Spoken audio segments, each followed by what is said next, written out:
Hello everyone, ये एडुटेरिया का paper है 71th बीपीएससी प्रीलिम्स के लिए और ये फुल लेंथ है टेस्ट पेपर 14। इसमें क्वेश्चन नंबर 1 है, अवतल दर्पण में किसी वस्तु को फोकस पर रखने पर प्रतिबिंब का आकार वस्तु की तुलना में होगा। ये बहुत बड़ा होगा जब वस्तु को फोकस पर रखा जाएगा। वस्तु को फोकस पर रखा जाएगा तो यहाँ पर बहुत बड़ा प्रतिबिंब बनेगा। अगर वस्तु की स्थिति अनंत पर होगी तो बहुत छोटा होगा, मात्र बिंदु की तरह।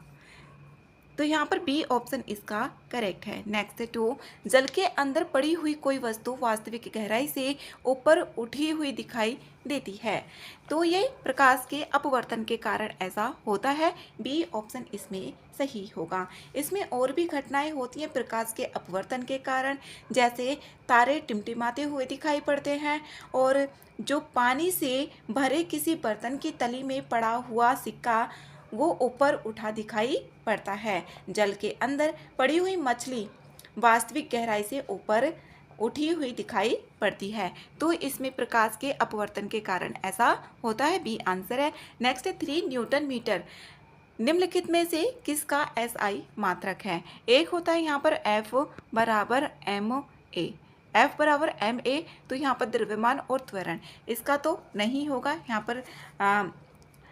इसका बल का तो नहीं होगा ये, क्योंकि F जो होता है यहाँ पर बल होता है। तो यहाँ पर जो कार्य होता है वो यहाँ पर F इंटू एस के बराबर होता है। W बराबर होता है F इंटू एस। एस होता है यहाँ पर विस्थापन, विस्थापन एक होती है सदिश राशि, और यहाँ पर F ये बल हो जाएगा। तो यहाँ पर बल का मात्रक होता है न्यूटन और एस का यहाँ पर होगा मीटर, तो न्यूटन मीटर होगा कार्य का। ए आंसर इसका सही होगा। नेक्स्ट है क्वेश्चन नंबर 4, स्टीम इंजन की कार्य प्रणाली में भाप का उपयोग किस मुख्य उद्देश्य से किया जाता है? ये किया जाता है भाप के उच्च दाब द्वारा यांत्रिक गति उत्पन्न करने, तो बी आंसर इसका सही ऑप्शन है। नेक्स्ट है क्वेश्चन नंबर 5, यदि 220 केवी किलो वोल्ट वोल्टेज पर 100 मेगावाट शक्ति प्रसारित की जाती है तो करंट लगभग कितना होगा? इसको यहाँ पर निकालेंगे। एक फॉर्मूला होता है P इक्वल्स टू वी आई के। तो यहाँ पर P कितना दिया हुआ है इसमें 100, यहाँ पर P जो दिया हुआ है ये इतने वोल्टेज दिया हुआ है 100 मेगावाट, और V दिया हुआ है यहाँ पर 200 किलोवाट। तो यहाँ पर अब हमें निकालना है करंट। करंट होता है I और P यहाँ पर शक्ति दी हुई है और V दिया हुआ है वोल्ट। तो I निकालेंगे, I इक्वल्स टू इसमें हो जाएगा P डिवाइडेड बाई V होगा। तो I की वैल्यू यहाँ पर निकाल देंगे तो I बराबर होगा इसमें P दिया हुआ है 100, तो इसमें 100 मेगावाट और डिवाइड में होगा यहाँ पर 220 किलोवाट ये होगा। अभी इसमें इसको सॉल्व करेंगे। यहाँ पर किलोवाट, इसमें किलोवाट में देखेंगे तो 1 किलो में यहाँ पर कितने मीटर होते हैं? 1000 होंगे। तो इसमें यहाँ पर होगा ये 100 हो गया इंटू यहाँ पर 10 टू की पावर 6 हो जाएगा, और इसमें यहाँ पर 220 और इंटू यहाँ पर 1000 होगा। तो 2 जीरो से इससे 2 जीरो कैंसिल हो जाएंगे और यहाँ पर 2 जीरो इसमें से कैंसिल हो जाएंगे, तो ऊपर बचेगा यहाँ पर 10,000 और डिवाइड में आएगा 22, तो इसमें 454 एम्पियर के करीब आएगा। तो यहाँ पर 454 एम्पियर, और जो करंट होती है उसका मात्रक होता है एम्पियर, जो विद्युत धारा। ए ऑप्शन इसका करेक्ट है। नेक्स्ट है क्वेश्चन नंबर 6 से आधुनिक मोबाइल फोन में डेटा ट्रांसमिशन के लिए मुख्यतः कौन से विद्युत चुम्बकीय तरंगों का उपयोग किया जाता है? रेडियो तरंगों का किया जाता है, तो इसका आंसर इसमें बी ऑप्शन सही है। कपड़ों को सुखाने के लिए वॉशिंग मशीन के स्पिन ड्राई मोड में पानी अलग करने के लिए किस बल का उपयोग किया जाता है? अपकेंद्रीय बल का उपयोग किया जाता है, तो इसमें यहाँ पर होगा बी ऑप्शन सही। जो अपकेंद्रीय बल होगा यहाँ पर इसमें स्पिन ड्राई मोड में वॉशिंग मशीन का ड्रम बहुत तेज़ी से घूमता है ये, और जो ड्रम की परिधि होती है उस पर छोटे छोटे छिद्र होते हैं। जब अपकेंद्रीय बल पानी की बाहर की ओर धकेलता है तो छोटे छोटे जो छिद्र होंगे वो छेदों से बाहर निकल जाता है, जो भी पानी होगा। जैसे जैसे पानी बाहर निकलेगा कपड़े सूखते चले जाएंगे। नेक्स्ट है क्वेश्चन नंबर यहाँ पर 8, निम्नलिखित में से कौन सा तरल सामान्यतः बिजली का कुचालक होता है? इसमें होता है यहाँ पर डिस्टिल्ड वाटर, अशुद्ध जल जिसे बोला जाता है। ए ऑप्शन इसका सही है। नेक्स्ट है 9, निम्नलिखित में से कौन सा बल संपर्क बल जो कॉन्टैक्ट फोर्स होता है वो होता है? घर्षण बल होगा जो कॉन्टैक्ट फोर्स होता है। बी ऑप्शन इसका सही होगा। जैसे घर्षण बल यहाँ पर अभिलंब हो गया, संपर्क बल घर्षण बल को ही बोलेंगे। वे बल होते हैं जब कार्य करते दो वस्तुएं आपस में प्रत्यक्ष संपर्क में आती हैं, उसी को ही घर्षण बल कहा जाता है। नेक्स्ट है 10, प्रकाश संश्लेषण की क्रिया में प्रकाश ऊर्जा बदलती है, ये रासायनिक ऊर्जा में बदलेगी। बी आंसर इसका सही होगा। नेक्स्ट है क्वेश्चन नंबर 11, निम्नलिखित में से किसे रक्त जो ब्लीडर डिजीज है वो कहा जाता है? ये कहा जाता है हीमोफीलिया को। सी आंसर इसमें सही होगा। नेक्स्ट है क्वेश्चन नंबर 12 है, सूची 1 और सूची 2 दी गई है, इसमें मिलान करना है। इसमें क्लोरोप्लास्ट का देखें तो प्रकाश संश्लेषण की संपूर्ण क्रिया का स्थल है। संपूर्ण प्रकाश क्रिया का स्थल इसमें पहले का दूसरा ऑप्शन होगा। फिर है यहाँ पर क्लोरोफिल, ये प्रकाश ऊर्जा का अवशोषण करता है, यहाँ पर ये होगा। स्टोमेटा की बात करें तो गैसों का आदान प्रदान करता है। और जाइलम जल का परिवहन करता है। तो इसका आंसर ए ऑप्शन ही सही है। नेक्स्ट है 13, निम्नलिखित में से कौन डीएनए में उपस्थित क्षार युग्म नहीं है? इसमें यूरासिल में जो डीएनए में क्षार उपस्थित नहीं होता है, तो यहाँ पर यूरासिल होगा। बी ऑप्शन इसमें सही है। जो क्षार होता है बेस, डीएनए में उपस्थित क्षार जो होगा 4 प्रकार के होंगे, जैसे कि एडेनिन, ग्वानिन और थाइमिन और यहाँ पर साइटोसिन होगा। 4 प्रकार के होते हैं। नेक्स्ट है 14, उपास्थि किस प्रकार के उत्तक से बनी होती है? जो उपास्थि होती है ये संयोजी उत्तक से बनी होती है, तो इसमें सी ऑप्शन इसका सही है। नेक्स्ट है क्वेश्चन नंबर 15, पौधों में वाष्पोत्सर्जन की दर किस परिस्थिति में सर्वाधिक होती है?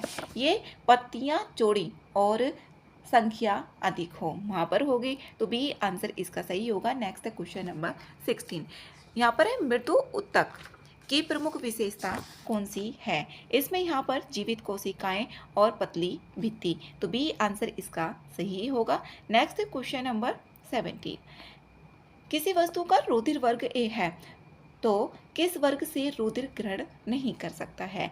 किससे नहीं कर सकता है? बी से नहीं कर सकता है। अगर किसी का रुधिर वर्ग ए है तो यहाँ पर इसको ए और ए बी दिया जा सकता है, और यहाँ पर अगर बी है तो बी और ए बी दिया जा सकता है। ए बी होगा तो ए बी दिया जाएगा, अगर ओ है तो ए बी, बी और ए बी और ओ बी, यहाँ पर ये है, तो इसमें यहाँ पर बी ऑप्शन इसका सही होगा। सी आंसर है। नेक्स्ट है 18, मस्तिष्क को ढकने वाली सबसे बाहरी झिल्ली कौन सी होती है? ये ड्यूरामेटर होती है। ड्यूरामेटर सी ऑप्शन इसका सही है। जो मस्तिष्क को ढकने वाली सबसे बाहरी झिल्ली होती है ड्यूरामेटर। नेक्स्ट है 19 में है, निम्नलिखित में से कौन अंतःस्रावी ग्रंथियों से संबंधित सही है? इसमें ये बताना है। तो इसमें यहाँ पर यह हार्मोन का स्राव करता है, हार्मोन का करेगा, तो बी ऑप्शन इसका यहाँ पर सही ऑप्शन है। नेक्स्ट है 20, जठर रस में उपस्थित हाइड्रोक्लोरिक अम्ल HCl का कार्य क्या होता है? पाचन एंजाइम पेप्सिनोजेन को सक्रिय करने का होता है, तो इसमें ए ऑप्शन सही होगा। जो हाइड्रोक्लोरिक अम्ल होता है जठर रस में उपस्थित होगा और पाचन एंजाइम पेप्सिनोजेन को सक्रिय ये करता है। नेक्स्ट है 21, निम्नलिखित में से कौन थर्मोसेटिंग प्लास्टिक से संबंधित सही है? ये बताना है। इसमें यहाँ पर इसे पुनः गर्म करके मुलायम नहीं बनाया जा सकता है। जो थर्मोसेटिंग होती है इसको दोबारा से अगर गर्म करेंगे तो दोबारा से इसको मुलायम नहीं बनाया जा सकता है। सी ऑप्शन इसका सही ऑप्शन होगा। इसमें यहाँ पर जैसे थर्मोसेटिंग प्लास्टिक यही होती हैं, और यहाँ पर बैकेलाइट और एक तो इसमें बैकेलाइट होगा और मेलामाइन होता है। जैसे बैकेलाइट होगा यह फिनोल तथा फॉर्मेल्डिहाइड को सोडियम हाइड्रोक्साइड की उपस्थिति में गर्म करके प्राप्त किया जा सकता है, जो बैकेलाइट होगा। थर्मोसेटिंग प्लास्टिक को नहीं किया जा सकता है। आयोडीन और पोटेशियम क्लोराइड के मिश्रण से आयोडीन को पृथक किया जा सकता है। इसमें 22 है, तो इसमें जो पृथक किया जाएगा उद्रपातन के द्वारा किया जाएगा, जो सब्लिमेशन होता है। सी आंसर इसका करेक्ट होगा। नेक्स्ट है 23। किसी तत्व के परमाणु में 2 प्रोटॉन, 2 न्यूट्रॉन और 2 इलेक्ट्रॉन हों तो उस तत्व की द्रव्यमान संख्या कितनी होगी। इसमें यहाँ पर 2 प्रोटॉन दिए हुए हैं, 2 न्यूट्रॉन और 2 ही इलेक्ट्रॉन दिए गए हैं। तो इसमें जो द्रव्यमान संख्या होगी वो होती है प्रोटॉनों की संख्या प्लस के न्यूट्रॉनों की संख्या। तो 2 और प्लस के कितना होगा 2, तो यहाँ पर कितना होगा 4।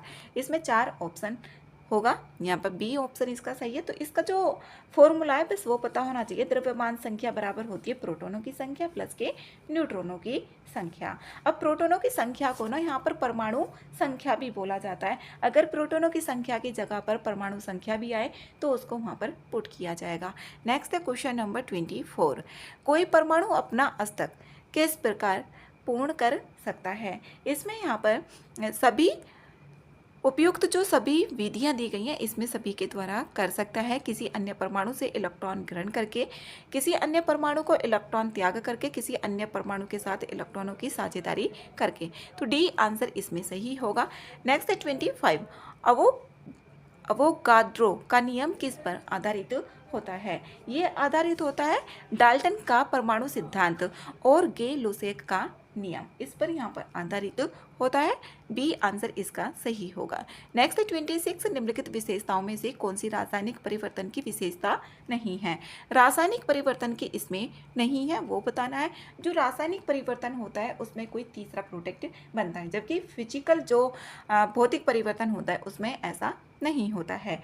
तो इसमें यहाँ पर ऊर्जा में कोई निवल परिवर्तन नहीं होना।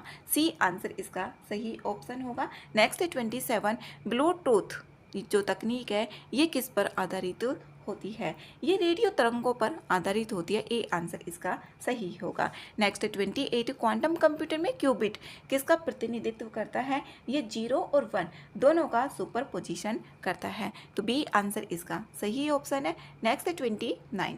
हिग्स बोसॉन कण की खोज किस प्रयोगशाला में हुई थी। ये हुई थी CERN में, और हिग्स बोसॉन कण की खोज CERN में हुई थी। इसमें यहाँ पर बी ऑप्शन करेक्ट है। जो CERN है European Organization for Nuclear Research. CERN दुनिया की सबसे बड़ी परमाणु और कण भौतिकी प्रयोगशाला है। यह स्विट्जरलैंड और फ्रांस की सीमा पर स्थित है। इसका ऐसे भी करके पूछा जा सकता है ये कहाँ पर स्थित है और इसकी पूरी फुल फॉर्म क्या है।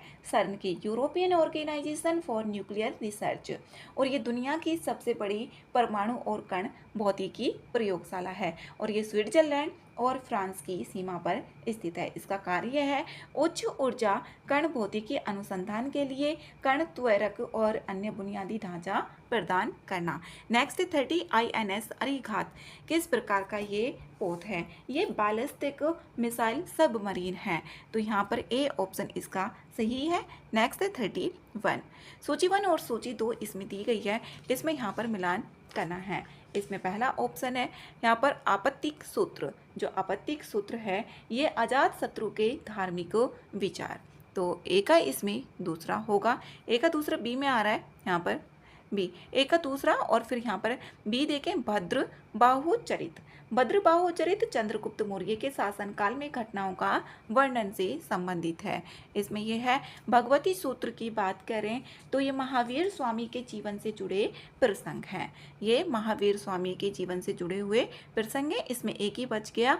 आचरांग जो सूत्र है ये जैन भिक्षुओं का आचार व्यवहार से संबंधित है। तो इसमें बी आंसर ही करेक्ट ऑप्शन है, बी है। नेक्स्ट है 32 है। इसमें किस प्रसिद्ध हड़प्पाई स्थल से हाथी दांत पर बने मानव चित्र के अवशेष प्राप्त हुए हैं। ये हुए मोहनजोदड़ो से। ए आंसर इसका सही ऑप्शन है। नेक्स्ट है 33। इसमें कथन और कारण दिए गए हैं। भागवत संप्रदाय वैष्णव संप्रदाय का उल्लेख सर्वप्रथम 6ठी शताब्दी ईस्वी पूर्व के आसपास के उपनिषदों में मिलता है। ठीक है, पहला ऑप्शन जो भागवत संप्रदाय उसके बारे में बताया गया है। कारण है उस संप्रदाय का उदय ब्राह्मण धर्म के जटिल कर्मकांड एवं यज्ञ व्यवस्था के विरुद्ध प्रतिक्रिया स्वरूप हुआ था। इसमें कारण भी ठीक है और इन दोनों की व्याख्या भी हो रही है, इसमें व्याख्या भी हो रही है, तो ए आंसर इसका सही है। नेक्स्ट है 34, निम्नलिखित कथनों पर विचार करना है और इसमें सही ऑप्शन देखना है। यहाँ पर ईसा पूर्व दूसरी सदी ईस्वी तक काल का सबसे प्रभावी पक्ष था व्यापार और वाणिज्य की प्रगति। इसमें ठीक है पहला ऑप्शन। यहाँ पर दूसरी सदी ईस्वी तक के समाज में वर्ण संकट की स्थिति उत्पन्न हो गई थी। दूसरा यहाँ पर दोनों ऑप्शन से इसमें सही है, तो सी आंसर इसका सही ऑप्शन होगा। इसमें यहाँ पर ना 1 है और यहाँ पर 2 है, तो सी आंसर इसका सही है। नेक्स्ट है क्वेश्चन नंबर 35। चोल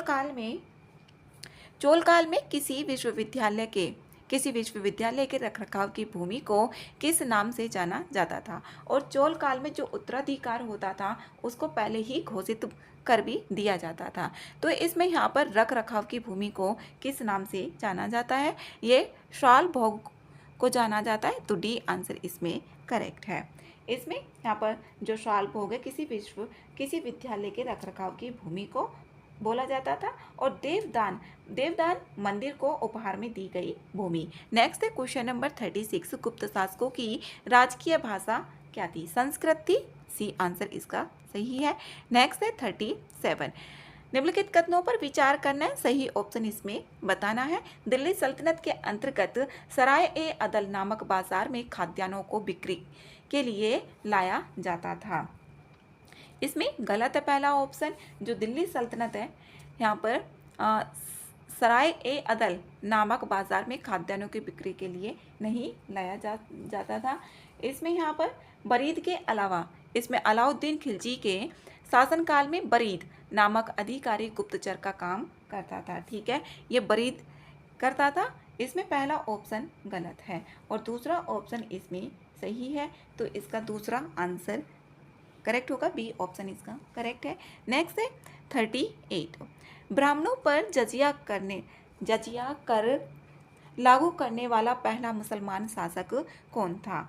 जजिया कर जो पहली बार लगाया था वो फिरोज शाह तुगलक था और 1352 से 88 तक फिरोज शाह तुगलक का शासनकाल रहा था। तो इसमें यहाँ पर सी ऑप्शन सही ऑप्शन है। नेक्स्ट है 39 है। इसमें निम्नलिखित में से किस भक्तिकालीन संत की रचनाओं को अभंग नाम से जाना जाता है। ये जाना जाता है तुकाराम, इनकी जो यहाँ पर भक्तकालीन संत इनकी रचनाओं को अभंग के नाम से जाना जाता है, तुकाराम है ये। नेक्स्ट है 40, दिल्ली स्थित किला ए कुहना मस्जिद का निर्माण किस मध्यकालीन शासक द्वारा करवाया गया था। ये शेरशाह सूरी के द्वारा करवाया गया था और 1540 से 45 के बीच एक छोटे से कालखंड में हुआ था दिल्ली पर। तो यहाँ पर इसमें और ये जो करवाया था 1545 में करवाया था यहाँ पर दिल्ली स्थित किला ए कुहना मस्जिद का निर्माण किसने, शेरशाह सूरी के द्वारा, सी आंसर इसमें सही है। नेक्स्ट है 41, इसमें सूची 1 और सूची 2 दी गई है और इसमें मिलान करके बताना है। पहला गायकवाड़ ये बड़ौदा से थे, यहाँ पर पहले का तीसरा है। इसमें सिंधिया देखें तो ये ग्वालियर से। फिर यहाँ पर भोंसले ये नागपुर से और होलकर इंदौर से थे। तो इसका जो आंसर होगा ए ऑप्शन ही करेक्ट है। डी का इसमें पहला और ए का तीसरा, ए आंसर है। नेक्स्ट है क्वेश्चन नंबर 42 है, बेदरा का निर्णायक युद्ध 1759 ईस्वी में किसके बीच हुआ था। ये 1759 में हुआ था और ये डच और अंग्रेजों के बीच में हुआ था, सी आंसर इसमें सही है। 1759 में हुआ था और अंग्रेजी ईस्ट इंडिया कंपनी तथा डच के बीच में हुआ। डचों की इसमें पराजय हुई, अंग्रेजों ने इसमें जीत हासिल की। नेक्स्ट है 43, यहाँ पर कथन और कारण दिया हुआ है। 1857 में प्रथम स्वतंत्रता संग्राम ब्रिटिश सरकार से स्वतंत्रता प्राप्त करने में असफल रहा। इसमें यहाँ पर सही है पहला ऑप्शन। 1857 में जो प्रथम स्वतंत्रता संग्राम ब्रिटिश सरकार से स्वतंत्रता प्राप्त करने में असफल रहा था, सही है। फिर यहाँ पर कारण आर बहादुर शाह जफर के नेतृत्व में जन सहयोग नहीं मिला था और अधिकांश महत्वपूर्ण रियासतों के शासक उनका साथ देने से कतरा गए थे। दूसरा ऑप्शन भी ठीक है और यहाँ पर इसलिए यह असफल भी रहा था। तो व्याख्या हो रही है ए आंसर इसका सही ऑप्शन है। नेक्स्ट है क्वेश्चन नंबर 44। सन 1858 में स्थापित इंडिया काउंसिल में कुल निर्धारित सदस्यों की संख्या क्या थी? 15 थी इसमें, तो ए आंसर इसका सही ऑप्शन होगा। नेक्स्ट है 45। स्थायी बंदोबस्त का प्रणेता किन्हें माना जाता है? ये माना जाता है जॉन सॉर को, तो इसमें डी आंसर सही ऑप्शन होगा। जो 1793 में बंगाल के गवर्नर जनरल लॉर्ड कॉर्नवालिस ने बंगाल, बिहार और उत्तर प्रदेश के वृहत भूभाग पर स्थायी बंदोबस्त प्रणाली है इसको लागू किया था। तो इसमें यहाँ पर डी ऑप्शन प्रेरणा माना जाता है किसको? जॉन सार को। तो नेक्स्ट है इसमें 46। निम्नलिखित कथनों पर विचार करना है और इसमें यहाँ पर सही ऑप्शन भी देखना है। पहला है सन 1872 ईस्वी में वायसराय लॉर्ड मेयो के कार्यकाल में भारत में कृषि विभाग को स्थापित किया गया था। ठीक है, पहला ऑप्शन इसमें लॉर्ड मेयो के काल में किया गया था 1872 में कृषि विभाग को। दूसरा ऑप्शन है सन 1853 ईस्वी में भारत एवं यूरोप के बीच प्रथम समुद्री टेलीग्राफ सेवा शुरू की गई थी। दूसरा ऑप्शन इसमें गलत है। प्रथम समुद्री टेलीग्राफ जो सेवा 1865 में की गई थी, ना कि 1853 में की गई थी, और ये लॉर्ड लॉरेंस के वायसराय काल में प्रारंभ की गई थी। दूसरा ऑप्शन इसमें गलत है, ये 1865 में की गई थी जो पहली टेलीग्राफ सेवा है। तो दूसरा ऑप्शन इसमें गलत है, पहला ऑप्शन इसका सही है, ए आंसर इसका करेक्ट होगा। नेक्स्ट है क्वेश्चन नंबर 47। निम्नलिखित घटनाओं पर विचार करना है और इसमें यहाँ पर सही कालानुक्रम भी देखना है। इसमें यहाँ पर देखें, जो ये पहला है तृतीय आंग्ल बर्मा युद्ध। तृतीय आंग्ल बर्मा युद्ध 1885 से 1888 ईस्वी में हुआ था लॉर्ड डफरिन के समय में। ये हुआ था 1885 से 1888 के बीच। दूसरा वर्नाकुलर प्रेस एक्ट 1878 में लॉर्ड लिटन के समय, ये 1878 में। प्रथम कारखाना अधिनियम 1881 में लॉर्ड रिपन के समय 1881 में, और ये उदारवादी ब्रिटिश थे। यहाँ पर फिर है भारतीय पुरातत्व सर्वेक्षण की जो स्थापना की गई थी, ये की गई थी 1861 में, यहाँ पर कनिंघम द्वारा 1861 में, 1861 में। अब इसमें देखना है कि कौन सा ऑप्शन सही होगा। 4 1861 सबसे पहले आ रहा है, तो चौथे से डी ऑप्शन करेक्ट हो रहा है, डी आंसर इसका सही है। नेक्स्ट है 48। भारत को तलवार के बल पर जीता गया है और तलवार के बल पर ही उसकी रक्षा की जाएगी। ये कथन था लॉर्ड एल्गिन द्वितीय का। जो लॉर्ड एल्गिन द्वितीय 1894 से 1899 ईस्वी के दौरान भारत के ये वायसराय थे। तो यहाँ पर सी ऑप्शन इसका सही ऑप्शन है। नेक्स्ट है 49। इसमें सूची 1 और सूची 2 दी गई है और मिलान करना है इसमें विश्वविद्यालय आयोग, जो विश्वविद्यालय आयोग है सर थॉमस रैले के से संबंधित है। यहाँ पर दूसरा होगा रेलवे आयोग की बात करें तो थॉमस रॉबर्टसन, और पुलिस आयोग ये सर एंड्रयू फ्रेजर के द्वारा, यहाँ पर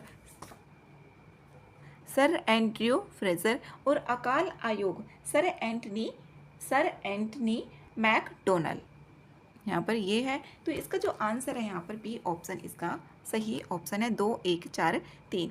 नेक्स्ट है क्वेश्चन नंबर 50। एल्बर्ट बिल विवाद का संबंध किससे था?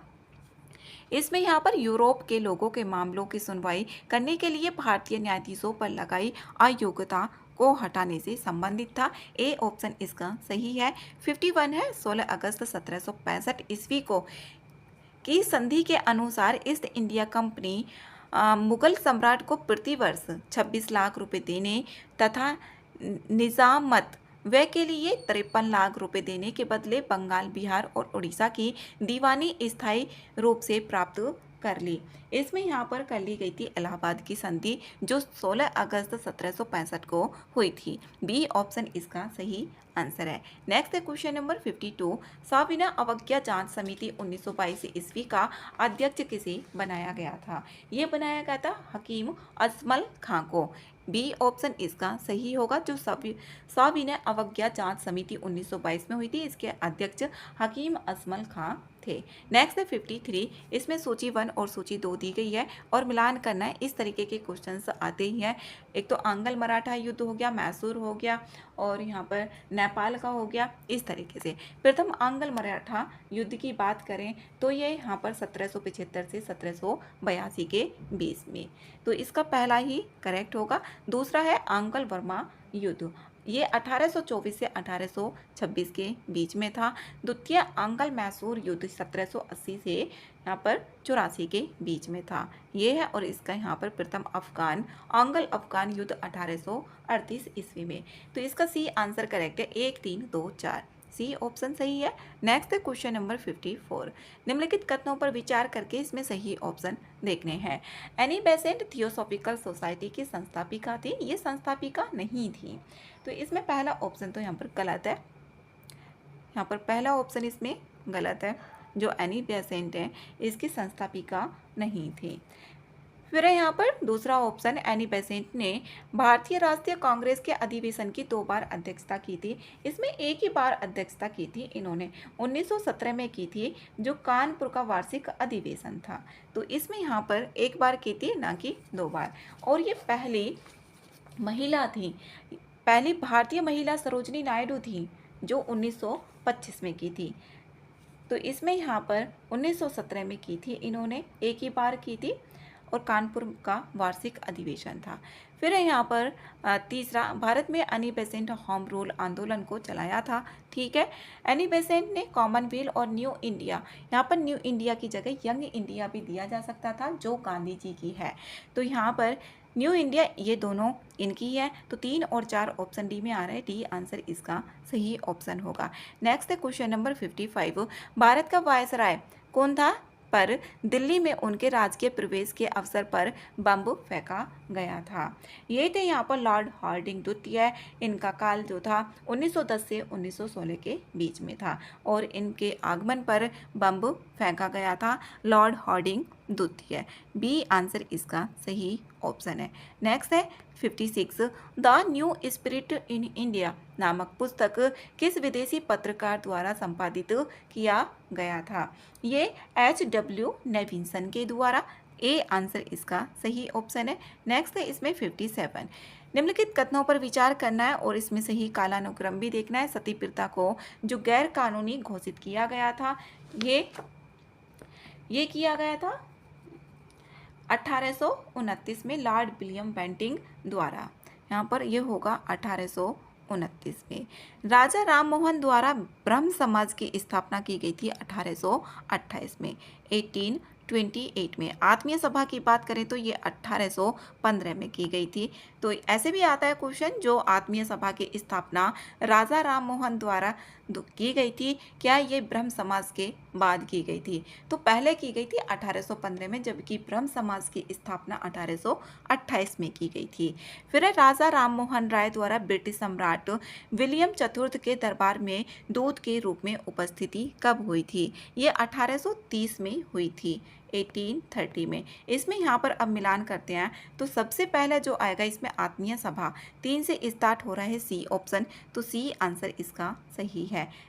नेक्स्ट है 58। 31 दिसंबर 1929 ईस्वी को अर्धरात्रि में भारतीय राष्ट्रीय ध्वज को किनके द्वारा फहराया गया था? ये जवाहरलाल नेहरू जी के द्वारा फहराया गया था। बी ऑप्शन इसका सही ऑप्शन है, 31 दिसंबर 1929 की अर्धरात्रि को। नेक्स्ट है 59 है। इसमें प्रथम गोलमेज सम्मेलन से संबंधित इसमें कौन सा ऑप्शन गलत है? गलत ऑप्शन इसमें देखना है। यह वर्ष 1930 ईस्वी में आयोजित की गई थी। तो इसमें यहाँ पर ठीक है 1930 में की गई थी, 1931 में दूसरा था, फिर 1932 में तीसरा था और 1931 का जो दूसरा गोलमेज सम्मेलन हुआ था उसमें कांग्रेस शामिल हुई थी। इसका आयोजन लंदन में किया गया था, तीनों लंदन में ही किए गए थे, ठीक है। ये भी इस अधिवेशन का उद्देश्य साइमन आयोग की रिपोर्ट पर चर्चा करना था। इसमें तीसरा भी ऑप्शन सही है। इस अधिवेशन में कांग्रेस के प्रतिनिधि मंडल ने भाग लिया था। इसमें कांग्रेस के प्रतिनिधि मंडल ने भाग नहीं लिया था, तो डी आंसर इसमें सही ऑप्शन होगा।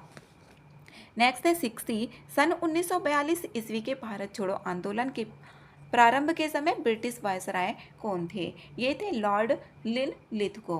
तो 1936 से लेकर 1943 के दौरान भारत के वायसराय रहे थे, तो इसमें बी ऑप्शन सही ऑप्शन होगा, लॉर्ड लिनलिथगो। नेक्स्ट है 61।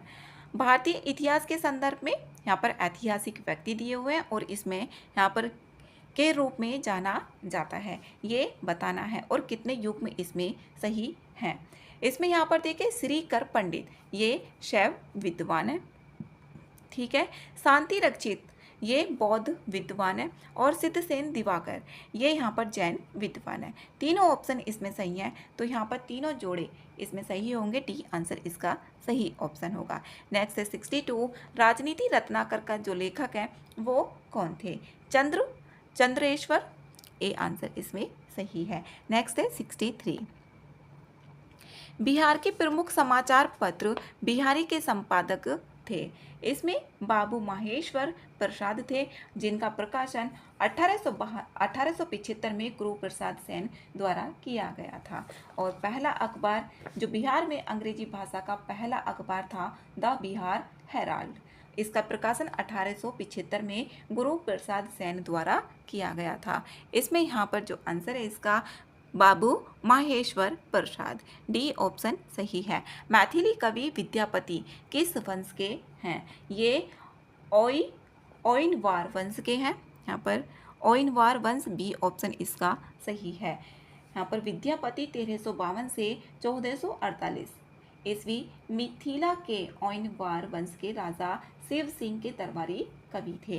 नेक्स्ट है 65। असहयोग आंदोलन के दौरान किसने बिहार में किसानों की अगुवाई की थी? असहयोग आंदोलन के दौरान बताना है, बिहार में किसानों की अगुवाई की गई थी स्वामी विद्यानंद जी के द्वारा, तो बी आंसर इसका सही होगा। 1 अगस्त 1920 को असहयोग आंदोलन की शुरुआत की गई थी महात्मा गांधी जी द्वारा की गई, जिसे बिहार में ब्रज किशोर प्रसाद, राजेंद्र प्रसाद और मजहरुल हक द्वारा नेतृत्व प्रदान किया गया था।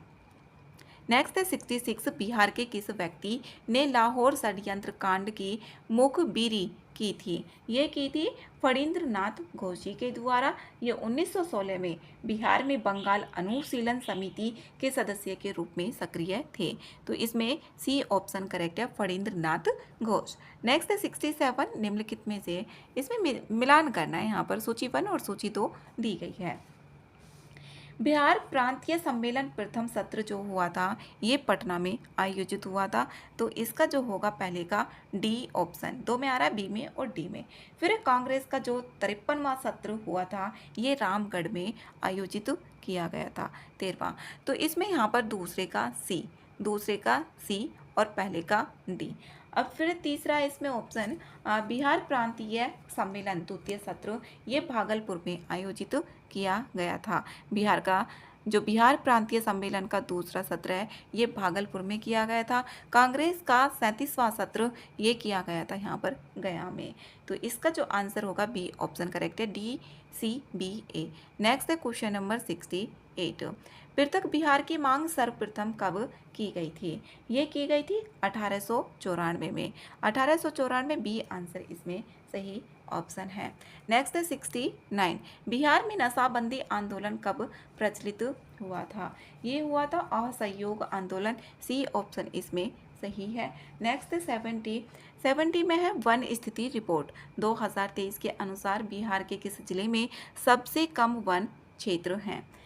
ये है शेखपुरा में 0.82 किलोमीटर स्क्वायर है, जबकि अरवल में 4.02 किलोमीटर स्क्वायर है, बक्सर में 6.01 किलोमीटर स्क्वायर है। तो शेखपुरा इसका आंसर होगा ए ऑप्शन। नेक्स्ट है 71, गंगा की सहायक नदियों में से कौन सी नदी बिहार में गंगा से नहीं मिलती है? इसमें महानंदा नहीं मिलती है, सी आंसर इसका सही ऑप्शन होगा। अब इसमें यहाँ पर देखें जो गंगा सहायक नदियाँ यहाँ पर कर्मनाशा, घाघरा, गंडक, बूढ़ी गंडक, कोसी, महानंदा, सोन, पुनपुन, क्यूल। और यहाँ पर संगम बिंदु, कर्मनाशा का संगम बिंदु चौसा में है, घाघरा का है सारण में, गंडक का सोनपुर में है, बूढ़ी गंडक का घगरिया में है, कोसी का कुर्सेला में है, महानंदा का मालदा में है, और सोन का दानापुर में है, पुनपुन का फतुआ में है, और क्यूल का है लखीसराय में।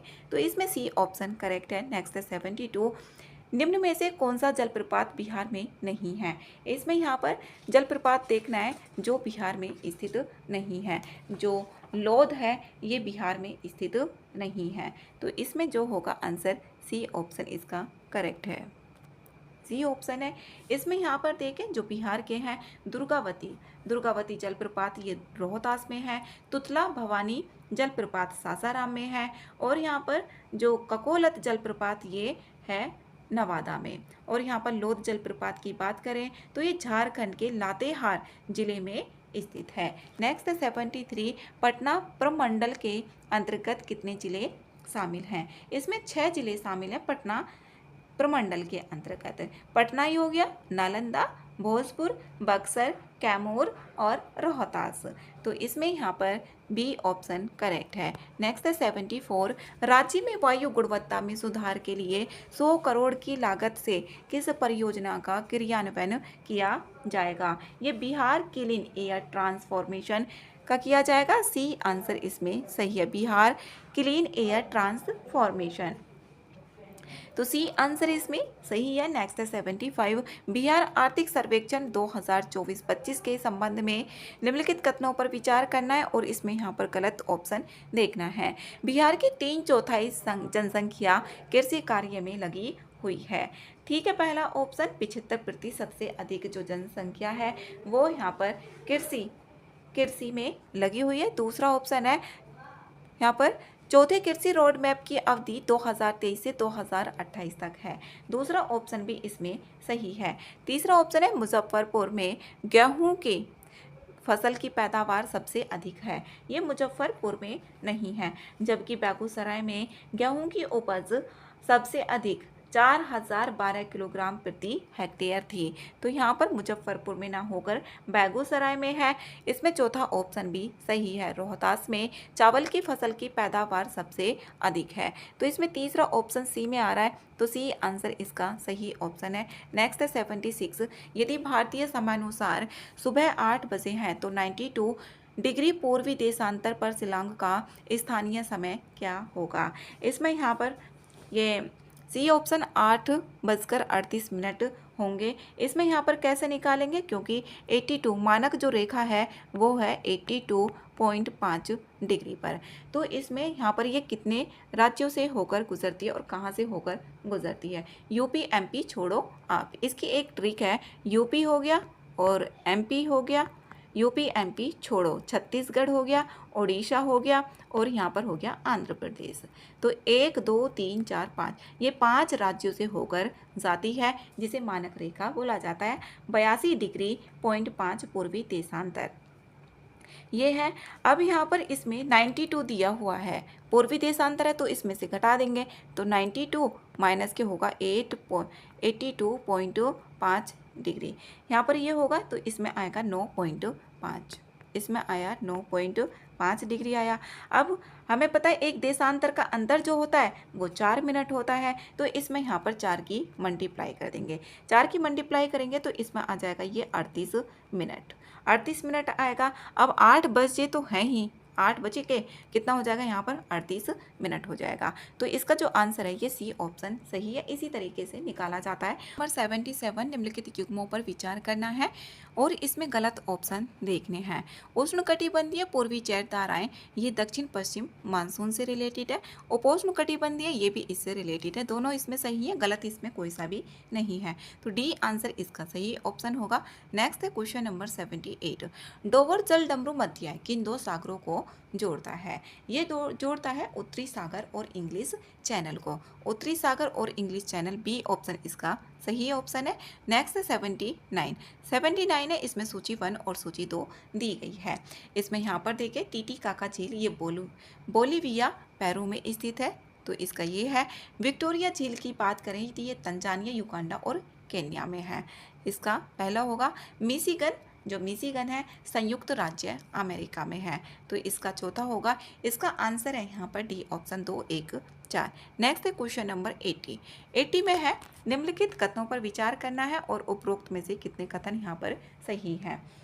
इसमें यहाँ पर देखें प्रारंभिक वायुमंडल में मुख्यतः जल वाष्प, नाइट्रोजन, मीथेन आदि मौजूद थे। ठीक है। तारों का निर्माण 5 से 6 अरब वर्ष पहले हुआ था। तीसरा ऑप्शन है पृथ्वी सौरमंडल सबसे अधिक घनत्व वाला ग्रह है। तीनों ऑप्शन से इसमें सही है, तो सही ऑप्शन इसमें पूछा गया है तो केवल 3 होगा। सी आंसर इसका सही ऑप्शन है। नेक्स्ट है 81, निम्नलिखित युग्मों पर विचार करना है और इसमें सही युग्म देखने हैं कितने होंगे। गुटेनबर्ग जो संबंधता है ये मेटल और क्रोड के बीच में स्थित है। ठीक है। गुटेनबर्ग यहाँ पर इसमें जो परत होती है ये 3 परत होती है। ऊपर वाली ये क्रस्ट होगी, फिर यहाँ पर मेंटल होगी और फिर यहाँ पर ये कोर होती है। इनको भी यहाँ पर 2-2 भागों में बांट दिया जाता है, तो इनके बीच में जो गुटेनबर्ग असंबद्धता होती है मेंटल और क्रोड के बीच में आती है। रैपिडी असंबद्धता ये बाहरी मेटल और आंतरिक मेटल के बीच में आती है, तो यहाँ पर दोनों ऑप्शन से इसके सही है। सी आंसर इसका करेक्ट ऑप्शन है। नेक्स्ट है क्वेश्चन नंबर 82। 82 लवणता का सही क्रम उच्चतम से निम्नतम लगाना है इसमें, तो इसमें यहाँ पर देखें उच्चतम से निम्नतम सबसे ज़्यादा जो है ना इसमें यह है तुर्की की वान झील में। तुर्की की वान झील में देखें तो इसमें तुर्की की वान लेक 330 पर मिली है, तो यहाँ पर 3 होगा। फिर उसके बाद यहाँ पर डेड सी में होगा 238, फिर है ग्रेट सॉल्ट 220, यहाँ पर 1 होगा और फिर उसके बाद 2, तो 3, 1, 2 सी में आ रहा है। सी आंसर इसमें सही ऑप्शन है। नेक्स्ट है 83, निम्नलिखित में से कौन प्राथमिक उपभोक्ता नहीं है। प्राथमिक उपभोक्ता सांप नहीं है, तो इसमें बी ऑप्शन सही करेक्ट होगा। प्राथमिक उपभोक्ता जैसे कि हिरण हो गया जो घास को खाएंगे, पेड़ पौधों को खाते हैं, बकरी, खरगोश जैसे शाकाहारी जानवर होंगे, और जो सांप होता है ना ये मांसाहारी में आता है। नेक्स्ट है 84, निम्नलिखित में से इसमें मिलान करने हैं जैसे पुष्प वर्षा। पुष्प वर्षा इस वर्षा के साथ केरल और आसपास के क्षेत्रों में जो कॉफ़ी के फूल खिलते हैं उनके लिए होती है, तो यहाँ पर जो होगा ये केरल में कॉफ़ी के फूल खिलते हैं। पहला ये नॉर्वेस्टर की इसमें बात करें तो ये होगा बंगाल और असम में शाम को गरज के साथ वर्षा होती है। नॉर्वेस्टर उसको ही बोला जाता है, आम्र वर्षा इसको। तो इसमें होगा यहाँ पर 1, 3, 2, 1, 3, 2, ए ऑप्शन इसका सही आंसर है। नेक्स्ट है क्वेश्चन नंबर 85, सौर मंडल का सबसे बड़ा उपग्रह गैनीमीड किस ग्रह की परिक्रमा करता है। ये बृहस्पति की करता है, तो डी आंसर इसका सही ऑप्शन है। नेक्स्ट है 86, पृथ्वी का सूर्य के चारों ओर परिक्रमण के कारण होता है। जब यहाँ पर ये पृथ्वी का सूर्य के चारों ओर परिक्रमण के कारण होगा, क्या होगा, ये ऋतु परिवर्तन होता है। ये यूपीएससी में भी क्वेश्चन पूछा गया है, तो बी आंसर इसका सही ऑप्शन है। 2013 में पूछा गया है। नेक्स्ट है 87, अशोधित जन्म दर CBR को प्रति जनसंख्या पर जीवित जन्मों की संख्या के रूप में व्यक्त किया जाता है। 1000 पर किया जाता है, तो 1000 ए में आ रहा है। ए आंसर इसका सही ऑप्शन है। नेक्स्ट है 88, निम्नलिखित में से कौन सा मानव विकास के स्तंभ हैं। मानव विकास के स्तंभ देखने हैं, स्थिरता भी होती है, उत्पादकता भी होती है, समानता भी और सशक्तिकरण भी, तो डी आंसर इसमें सही होगा। नेक्स्ट है क्वेश्चन नंबर 89, निम्नलिखित में से कौन सा या कौन से मुख्य एंट्रीपोर्ट बंदरगाह हैं। इसमें यहाँ पर ये रोटरडैम भी है, कोपेनहेगन भी है, सिंगापुर भी है, और इसमें डी ऑप्शन यहाँ पर सही है, 1 से अधिक। नेक्स्ट है 90, गोविंद वल्लभ पंत सागर, जो गोविंद वल्लभ पंत सागर जलाशय ये स्थित है, उत्तर प्रदेश में स्थित है, सोनभद्र जिले में है ये, और रिहंद बांध का जलाशय और भारत की सबसे बड़ी कृत्रिम झील भी है। कहाँ पर है ये, उत्तर प्रदेश में गोविंद वल्लभ पंत सागर जलाशय। नेक्स्ट है 91, भारतीय संविधान सभा द्वारा वर्तमान राष्ट्रीय ध्वज को कब अपनाया गया था? ये भी क्वेश्चन कई बार पूछा गया है। 22 जुलाई 1947 को अपनाया गया था। 92 है, सूची 1 और सूची 2 दी गई है। इसमें सहकारी समितियों की बात करें तो ये आती है भाग 9 ख के अंतर्गत। भाग 9 ख इसमें तीसरा है। पंचायत की बात करें तो भाग 9 के अंतर्गत आती है और अधिकरण आता है भाग 14 के अंतर्गत और नगर पालिकाएं भाग 9 का के अंतर्गत आएंगे। तो सी आंसर इसमें सही होगा 3 1 4 2। नेक्स्ट है यहाँ पर क्वेश्चन नंबर 93। कथन और कारण दिए हुए हैं। भारतीय संविधान के आर्टिकल 32 को डॉक्टर भीमराव अंबेडकर ने संविधान की आत्मा कहा है। ठीक है, पहला ये कथन। दूसरा कारण है आर्टिकल 32 मौलिक अधिकारों के अतिक्रमण के विरुद्ध प्रभावी उपचार का प्रावधान करता है। ठीक है, 32 में यही है। इसमें इसकी व्याख्या भी हो रही है। ए आंसर इसका सही ऑप्शन है। नेक्स्ट है 94 है संघ की राजधानी दिल्ली को राष्ट्रीय राजधानी क्षेत्र का दर्जा किस वर्ष प्रदान किया गया था? ये 1991 में किया गया था। तो ए आंसर इसका सही ऑप्शन है। 95 है राज्य नीति के निर्देशक सिद्धांतों के तहत आर्टिकल में उद्योग के प्रबंधन में कर्मकारों की भागीदारी की बात कही गई है। ये 43 क में कही गई है। डी आंसर इसका सही है। आर्टिकल 43 क में कही गई है। नेक्स्ट है 96। निम्नलिखित कथनों पर विचार करना है। सही ऑप्शन इसमें देखना है। भारत के राष्ट्रपति के महाभियोग की प्रक्रिया एक विधायी प्रक्रिया है। इसमें यहाँ पर सही ऑप्शन देखना है। गलत है।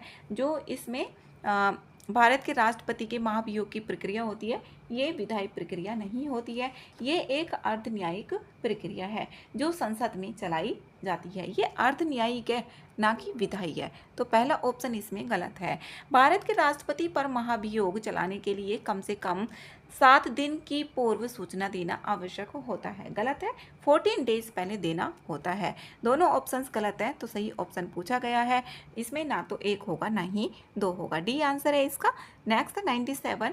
भारत सरकार का सर्वोच्च विधि परामर्शदाता इसमें कौन होता है? अटॉर्नी जनरल ऑफ इंडिया होता है। आर्टिकल 76 के अंतर्गत पद की व्यवस्था की गई है। तो इसमें attorney general of India B option इसका करेक्ट है। नेक्स्ट है 98। लोकसभा चुनाव के मामले में सामान्य वर्ग के उम्मीदवारों तथा अनुसूचित जाति या अनुसूचित जनजाति के उम्मीदवारों द्वारा जमा की जाने वाली जमानत राशि क्या होती है? इसमें 25,000 और 12,500 होती है। तो इसमें यहाँ पर सी ऑप्शन करेक्ट होगा। 25,000 होगी और यहाँ पर 12,500 रुपये। जो सामान्य वर्ग के उम्मीदवारों के लिए 25,000 होगी। जो SC और ST में आते उनके लिए आधी धनराशि होती है जो जमानत के तौर पे रखी जाएगी। नेक्स्ट है 99। निम्नलिखित आयोग और समितियों में से किसका संबंध केंद्र राज्य संबंध से नहीं है? इसमें यहाँ पर इंद्रजीत गुप्ता समिति का नहीं है। और इंद्रजीत गुप्ता समिति का गठन 1998 में चुनाव सुधार एवं जनप्रतिनिधित्व कानून 1951 में संशोधन के लिए सुझाव देने के लिए किया गया था। इसका संबंध केंद्र राज्य से संबंधित नहीं है। इंद्रजीत गुप्ता समिति चुनाव सुधार से है और इसका जो गठन किया गया था 1998 में किया गया था। इसमें यहाँ पर सी ऑप्शन सही ऑप्शन है।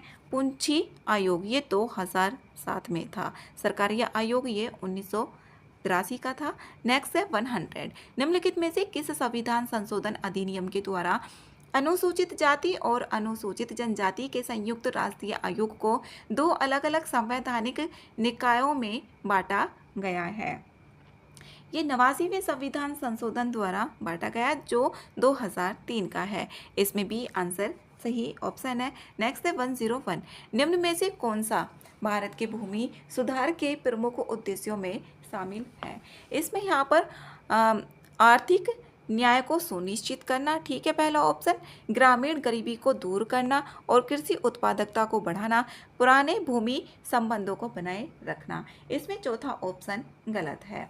इसमें पुराने भूमि संबंधों को बनाए रखना भूमि सुधारों का कोई उद्देश्य नहीं है लेकिन बदलना है। तो चौथा ऑप्शन इसमें गलत है। तो सी आंसर सही होगा 1 2 3। नेक्स्ट है 102। 102 है निम्नलिखित में से कौन निर्धनता के लिए उत्तरदायी नहीं होता है। जो बढ़ता हुआ निवेश है वो नहीं होगा क्योंकि निवेश बढ़ रहा है। नेक्स्ट है 103, इसमें सूची 1 और सूची 2 दी गई है। राष्ट्रीय ग्रामीण स्वास्थ्य मिशन, जो राष्ट्रीय ग्रामीण स्वास्थ्य मिशन है ये 2005 में, तो इसका होगा यहाँ पर ये राष्ट्रीय सामाजिक सहायता कार्यक्रम 1995 का है। स्वर्ण जयंती ग्राम स्वरोजगार योजना, इसमें यहाँ पर 1999 का है, ये 1999 का। और जो संपूर्ण ग्रामीण रोजगार योजना है ये 2001 की है। तो बी आंसर इसमें सही होना चाहिए। यहाँ पर 2 1 4 3 बी आंसर इसका सही है। नेक्स्ट है 104, भारतीय रिजर्व बैंक द्वारा CRR में वृद्धि से क्या होगा ये बताना है। इसमें यहाँ पर अर्थव्यवस्था में जो मौद्रिक तरलता होगी उसमें कमी आएगी जब CRR, क्योंकि यहाँ पर CRR का मतलब होता है जो बैंक होते हैं उनको RBI के पास में रखना होता है। तो अब यहाँ पर वृद्धि हो रही है, ज़्यादा से ज़्यादा रखना पड़ेगा, तो जो तरलता होगी ना उसमें कमी आ जाएगी। अब बैंक ऋण देना कम कर देंगे, तो इसमें यहाँ पर बी ऑप्शन करेक्ट है। अर्थव्यवस्था में मौद्रिक तरलता में कमी आती है। मूंग क्रांति का संबंध किससे है? मूंग क्रांति का संबंध मोटे अनाज के उत्पादन से संबंधित है। ए ऑप्शन इसका सही आंसर है। नेक्स्ट है 106, 106 राष्ट्रीय आय में सम्मिलित नहीं किए जाने वाली मदें कौन सी हैं? इसमें यहाँ पर विदेशों से प्राप्त उपहार ये इसमें नहीं होती है राष्ट्रीय आय में। किसी लॉटरी में जीता गया इनाम या धनराशि नहीं होता है शामिल। किसी फर्म द्वारा रखे गए स्टॉक की कीमतों में वृद्धि, ये भी इसमें शामिल नहीं होता है। और चौथा है ब्रोकर्स जो कमीशन है इसमें शामिल होता है। 3 ऑप्शन स्टार्टिंग के शामिल नहीं होते हैं राष्ट्रीय आय में। सी आंसर इसका सही ऑप्शन है। नेक्स्ट है 107, 107 है, यहाँ पर निम्नलिखित कथनों पर विचार करना है और ये किस प्रकार की सब्सिडी को दर्शाता है। इस प्रकार की सब्सिडी व्यापार में विकृति उत्पन्न नहीं करती है या न्यूनतम व्यापार विसंगति उत्पन्न करती है। इस प्रकार की सब्सिडी में सभी सरकारी छूटें जैसे पर्यावरण संरक्षण कार्यक्रम, कृषि पुनर्संरचना आदि शामिल होते हैं। तो ये ग्रीन बॉक्स सब्सिडी की यहाँ पर बात की जा रही है, तो ए आंसर इसका सही ऑप्शन है। नेक्स्ट है 108, इसमें सूची 1 और सूची 2 दी गई है, तो इसमें इससे भी क्वेश्चन आते ही हैं और ये मेंस के लिए भी यहाँ पर अगर जैसे कोई नहीं आ रहा है तो उसमें इनको भी डाला जा सकता है। इसमें SDG 10 की बात करें तो SDG 10, जो SDG 10 है ये संबंधित असमानता, क्योंकि 10 होगा तो असमानता में कमी लाएगा, तो तीसरा होगा इसका। फिर है SDG 13, SDG 13 में बात की गई है जलवायु कार्रवाई से संबंधित। जलवायु कार्रवाई, जो जलवायु परिवर्तन वही होगा। इसमें 14 होगा जल के नीचे जो जीवन होगा, और 15 में होता है भूमि पर जीवन। 14 होगा पहले जल के नीचे जीवन, 15 में भूमि पर आ जाता है, तो जल के नीचे, और इसमें यहाँ पर ये 15 भूमि पर आ जाएगा। जो यहाँ पर होगा ये 10 तो असमानता में होगी, और 13 जल परिवर्तन होगा, 14 होगा जल के नीचे, और 15 होगा भूमि पर जीवन। तो इसका आंसर जो होगा यहाँ पर 3 1 4 2 डी ऑप्शन इसका करेक्ट है। नेक्स्ट है 109, 109 है भारतमाला परियोजना से भारत का निम्न में से कौन इंफ्रास्ट्रक्चर संबंधित है? ये सड़क इंफ्रास्ट्रक्चर है, तो सी आंसर इसका सही ऑप्शन है। नेक्स्ट है 110, किस समिति ने इस प्रतिस्पर्धा अधिनियम 2002 को अधिनियम करने का सुझाव दिया? इसमें दिया SVS राघवन समिति, तो सी आंसर इसका सही ऑप्शन है। नेक्स्ट है 111, यहाँ से इसमें मैथ्स के और रीजनिंग के क्वेश्चन से स्टार्ट है। अब इसमें यहाँ पर देखते हैं इसमें सबसे बड़ी संख्या कौन सी होगी। इसमें यहाँ पर दिया हुआ है ये 2 की पावर 1/3, 3 की पावर 1/3, 8 की पावर 1/8, और यहाँ पर इसमें 1/9 दिया हुआ है 9 की पावर। तो इसमें 3 3 8 9, इसका यहाँ पर जो भी ये दिया हुआ है ना, ये 3 3 8 9 जो भी पावर है उसका हम निकाल लेते हैं LCM। तो 3 फिर 3 और फिर यहाँ पर 8 और फिर 9, इसको यहाँ पर करते हैं 3 से, तो 3 1 3 1 हो जाएगा, 8 आ जाएगा और यहाँ पर 3 आएगा। तो यहाँ पर 3 3 जा 9, 9 8 जा हो गए यहाँ पर 72। इसमें यहाँ पर 72 इसका एलसीएम आ गया। तो अब इसको 1 बाई 1 करके सॉल्व कर लेंगे। यहाँ पर जैसे ये दिया हुआ है 2 की पावर 1/3 है, 2 की पावर 1/3 है। इसको यहाँ पर हम कितना बनाएंगे, नीचे 72 बनाएंगे। 72 बनाने के लिए इसमें 24 से डिवाइड कर दिया और 24 से ही मल्टीप्लाई कर देंगे। तो इसमें यहाँ पर होगा 2 की पावर आ जाएगी 2 की पावर 24 और डिवाइड में आएगा 72, ये आ गया। तो इसमें 2 की पावर 24 और बाहर आ गई 1/72। इसको इस तरीके से लिख सकते हैं, 2 की पावर 24 और बाहर लिख लिया इसमें 1/72, इस तरीके से। फिर यहाँ पर 3 की पावर का भी निकालेंगे। इसमें 2 की पावर आई 24, फिर यहाँ पर 3 की पावर 24 आएंगी और फिर यहाँ पर आएगी 8 की पावर 3 की पावर 27, फिर आएगी 3 की पावर 16। तो इसमें यहाँ पर जो सबसे बड़ी संख्या होगी इसमें होगी यहाँ पर 3 की पावर 1/3। 3 की पावर 1/3 बी में आ रहा है, बी आंसर इसका सही ऑप्शन है। नेक्स्ट है 112, संजीव अपने इंटरव्यू के लिए 21,000 का एक सूट खरीदना चाहता है। फ्लिपकार्ट पर उसे क्रमवार 30% और फिर उस पर 25% की छूट मिलती है। यहाँ पर क्रम से मिल रही है 30% की और फिर उसको 25% की छूट मिल गई, ये है। फिर इसने यहाँ पर लेकिन अमेज़ॉन पर यहाँ पर इतने की छूट मिलती है और मिंत्रा है उस पर यहाँ पर मिलती है 30% की और फिर छूट मिलती है 40% की। तो संजीव को अपने इंटरव्यू के लिए जो सूट है वो कहाँ से खरीदना चाहिए। तो इसमें यहाँ पर 1 बाई 1 करके निकालेंगे। जैसे कि पहला है यहाँ पर फ्लिपकार्ट का हम निकाल ले रहे हैं, फ्लिपकार्ट है तो फ्लिपकार्ट में यहाँ पर 21,000 है। पहले उसको छूट मिल रही थी 30% की, तो 70% पर ही दे रहे थे वो लोग। तो 70 डिवाइडेड बाई कितना होगा 100 हो जाएगा। फिर 25% की छूट मिल गई तो यहाँ पर कितना होगा 75 हो जाएगा। तो 75 और डिवाइडेड बाई यहाँ पर 100 होगा। अब देखो यहाँ पर 2 0 से 2 0 कैंसिल हो जाएंगे, इसमें भी 1 0 ये और 1 0 यहाँ से ही कैंसिल होगी। अब इसमें 25, 7 और 21 की मल्टीप्लाई करते हैं तो ये आएगा 11,025 आएगा। ये आ गया फ्लिपकार्ट का 11,025 फ्लिपकार्ट का आया। फिर उसके बाद यहाँ पर देखते हैं अमेज़ॉन पे यहाँ पर ये 21,000 रुपये हैं और यहाँ पर 30% की मिल रही है, फिर भी 30% की मिल रही है तो 70 हो जाएगा। 70 डिवाइड में यहाँ पर 100 और क्रॉस 70 डिवाइडेड बाई 100 होगा। इसमें 2 0 से 2 0 और एक यहाँ से 2 0, इसमें ये भी कैंसिल हो गई। तो इसमें जो आएगा मल्टीप्लाई करके यहाँ पर इसका आएगा ये अमेज़न का यहाँ पर 10,290। इसमें यहाँ पर अमेज़ोन का आया था 10,290। फिर यहाँ पर निकालेंगे मिंत्रा का, तो इसमें कितना है 21,000 है। 21,000 पे पहले जो छूट मिल रही थी वो मिल रही है 30% की छूट मिल रही है, ठीक है। तो 30% की, तो यहाँ पर कितना हो जाएगा ये 70 डिवाइडेड बाई 100 हो जाएगा। फिर यहाँ पर 40% की छूट मिल रही है, मतलब कि 60 पर उसको दे रहे हैं। तो इसमें जो सॉल्व करके आएगा ये आएगा 8,820 रुपये आएगा। अभी इन तीनों को 21,000 में से घटा कर देखेंगे, जो भी सबसे कम बैठेगा ना वो अमेज़न वाला ही बैठ रहा है, तो इसमें अमेज़न से उसे खरीदना चाहिए। बी आंसर इसमें सही होगा। नेक्स्ट है 113, निम्नलिखित कथनों पर विचार करना है और उन्हें ऊंचाई के अनुसार बैठाया जाए तो मध्य का जो स्थान होगा ना उस पर कौन बैठेगा ये बताना है। यहाँ पर गुड़िया जो है वो गुंजन से लंबी है, गुड़िया है यहाँ पर गुंजन से लंबी है, ये गुंजन से लंबी है। और फिर यहाँ पर जो साक्षी है ये गुड़िया से लंबी है और श्रेष्ठा है ये साक्षी से लंबी है और जो तनु है ये सबसे लंबी है, तो तनु तो इधर ही आ जाएगी।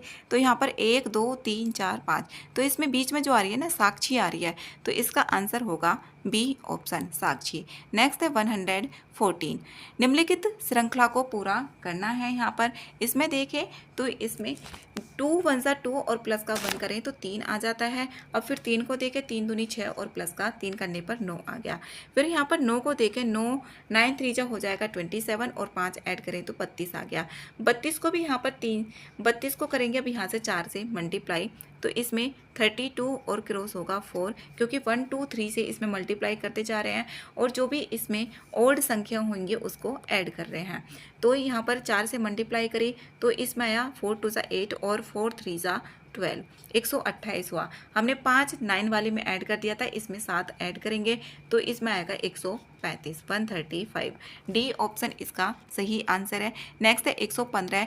गोल्डन और अविनाश एक प्रोजेक्ट पर काम कर रहे हैं और अविनाश उस प्रोजेक्ट का 4/5 भाग 16 दिनों में पूरा कर सकता है। गोल्डन अविनाश से 2.5 गुना ज़्यादा कुशल है। गोल्डन अकेले उसी काम को कितने दिनों में पूरा करेगा, ये इसमें बताना है। अब इसमें यहाँ पर देखें, जो अविनाश का कार्य है वो 16 दिनों में कितना बोला गया है, 4/5 भाग बोला गया है। जो अविनाश का कार्य है अविनाश का, तो इसमें ये 16 दिनों में है, 16 डेज में कितना, 4/5 भाग। अब फिर यहाँ पर बोला है, अब इसका निकाल लेंगे कुल जो होगा, तो 16 इंटू कितना हो जाएगा यहाँ पर 5/4, यहाँ पर ये हो गया। इसमें दिन निकल कर आ जाएंगे तो यहाँ पर 4 4 जा 16, तो इसमें आ गए 20 दिनों में। जो अविनाश कर रहा है ये 20 दिनों में कर रहा है। जबकि गोल्डन का निकाल लें। अब गोल्डन का कैसे निकालेंगे, यहाँ पर इसमें है 2.5 ज़्यादा कुशल है गोल्डन से, तो यहाँ पर इसका आया है 20 डेज में आया है, तो इसमें यहाँ पर 1 बाई कितना हो जाएगा, 2.5। जब उल्टा कर देते हैं ना तो यहाँ पर डेज में आ जाता है। अब इसमें पॉइंट हटाने के लिए ऊपर 0 लगा ली। अब यहाँ पर 25 8 जो हो जाएगा ये होगा 200, तो 8 डेज आ गया। तो 8 दिनों में यहाँ पर जो गोल्डन होगा वो उस काम को कर लेगा 8 दिनों में। डी। नेक्स्ट है 116। एक्स वाई का परिचय देते हुए कहता है वह मेरे पिता के पिता की पोती का पति है। जो एक्स है, यहाँ पर एक्स कह रहा है वाई का परिचय देते हुए, यह मेरे पिता के पिता मतलब कि दादा हो गए, मेरे पिता के पिता की पोती का पति है। तो इसमें जो होगा ना इसका आंसर ये साला होगा। डी आंसर इसका करेक्ट है, इससे डी आंसर है। नेक्स्ट है 117। इसमें यहाँ पर कथन और कारण दिए हुए हैं। 1 मिनट में घड़ी की मिनट की सुई 5 डिग्री घूमती है। यहाँ पर 1 मिनट में जो घूम रही है 5 मिनट घूम रही है, तो पूरा कितना होता है, 360 होता है। जो यहाँ पर ये घड़ी होगी ऐसे 360 का एंगल बनाती है। तो यहाँ पर इसमें निकालेंगे जो 1 मिनट के निकालेंगे, 1 मिनट का निकाल लेंगे तो 360 और 1 मिनट मतलब कि यहाँ पर 60 मिनट हो गई तो 0 हो गई, और यहाँ पर 6 डिग्री हो जाएगा 1 मिनट में। जो यहाँ पर मिनट की सुई चलेगी, मिनट की सुई का यहाँ पर एंगल निकाल लिया। फिर यहाँ पर इसने बोला है 1 मिनट में घड़ी की सुई की जो सुई होगी वो 1 डिग्री घूमती है। तो इसमें यहाँ पर बी ऑप्शन इसका सही होगा। दोनों कथन इसमें गलत हैं क्योंकि यहाँ पर 5 नहीं है, इसमें 1 है, तो इसमें यहाँ पर दोनों ही गलत हैं। बी आंसर सही है। नेक्स्ट है 118। इसको यहाँ पर लुप्त संख्या के प्लेस पर निकालना है। इसमें यहाँ पर लुप्त संख्या दी गई है। इसमें यहाँ पर देखिए 17 कैसे आएगा। अब इसमें यहाँ पर 3 है और इसमें 2 है, 3 2 जा हो गया 6, 3 2 जा 6 हो गया। और यहाँ पर अगर यहाँ पर 3 2 जा 6 और प्लस के 5 और प्लस के 6, इनको ऐड कर दिया जाए, 6 6 12 12 और 5 17, बीच वाली संख्या आ रही है। फिर इसमें देखेंगे यहाँ पर 5 और यहाँ पर इसकी मल्टीप्लाई करें, 6 3 जा, यहाँ पर ये दूसरे में जो दिया हुआ है 6 दिया हुआ है, और 6 3 जा इसमें 18 हो गया, 18 में 8 और 9 17, 18 में इसमें 17 ऐड कर दें तो यहाँ पर आ जाएगा 35 डी ऑप्शन इसका सही है। नेक्स्ट है 119। इसमें जो समीकरण है ना इसका सही है, ये बताना है कौन सा सही आ रहा है। इसमें यदि प्लस का अर्थ है भाग और मल्टीप्लाई का अर्थ है प्लस और माइनस का अर्थ मल्टीप्लाई है और डिवाइड का यहाँ पर ये है, तो इसमें ना इसको रखना है और इसका जो वैल्यू आएगी वो आएगी 130। सी आंसर वाला इसमें सही है। यहाँ पर इसमें करते हैं, यहाँ पर माइनस का कितना दिया हुआ है, जो माइनस का अर्थ मल्टीप्लाई दे दिया है, तो 33 और क्रॉस यहाँ पर 4। डिवाइड का जो अर्थ दिया हुआ है ये दिया है मल्टीप्लाई, तो यहाँ पर इसमें 5 आएगा, और मल्टीप्लाई को जो बोला गया है वो डिवाइड बोला गया है, तो डिवाइड इसमें 6 हो जाएगा।